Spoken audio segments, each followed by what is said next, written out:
ಅವರು ಇವತ್ತೇನಾದರೂ ದಾವಣಗೆರೆ ಮಠದಲ್ಲಿದೆ ಅಂತಂದರೆ ಶಿವಶಂಕರಪ್ಪನವ್ರು ಮಾಡಿರ್ತಕ್ಕಂಥ ಕೆಲಸದಿಂದನೇ ದಾವಣಗೆರೆ ಇದೆ.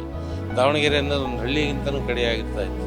ಅದನ್ನ ಮಾಡಿರ್ತಕ್ಕಂಥದ್ದು ಎಜುಕೇಷನ್ ಆಗಲಿ, ಇಂಡಸ್ಟ್ರೀಸ್ ಆಗಲಿ ಮತ್ತು ಪಕ್ಷ ಆಗಲಿ, ಮೂರಕ್ಕೂ ಕೂಡ ಹೆಗಲಿಗೆ ಕೊಟ್ಟು ಇವತ್ತು ಬೆಳೆಸಿರ್ತಕ್ಕಂಥ ಶಿವಶಂಕರಪ್ಪನವರು.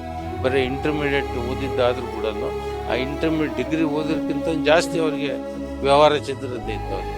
ಅಂಥ ವ್ಯಕ್ತಿ ಇವತ್ತು ನಮ್ಮ ಮಧ್ಯೆ ಇಲ್ಲ.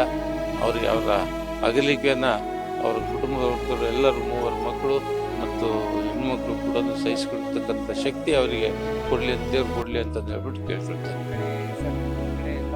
ಸಂಘದಲ್ಲಿ ಒಂದು ಕಡೆ ಇನ್ನೊಂದು ಕಡೆ ಸಮಾಜ ಸೇವೆಯಲ್ಲಿ ಬಹಳ ಗುರುತಿಸ್ಕೊಂಡಿರ್ತಾರೆ. ಸುದೀರ್ಘವಾದ ರಾಜಕೀಯ ಇತಿಹಾಸ. ಹೌದು, ಈ ಬಗ್ಗೆ ನಿಭಾಯಿಸ್ತೀವಿ. ಅದು ಆಶ್ಚರ್ಯಕರವಾದ ರೀತಿಯಲ್ಲಿ ನಡ್ಕೊತಾ ಇದ್ರು ಅವರು.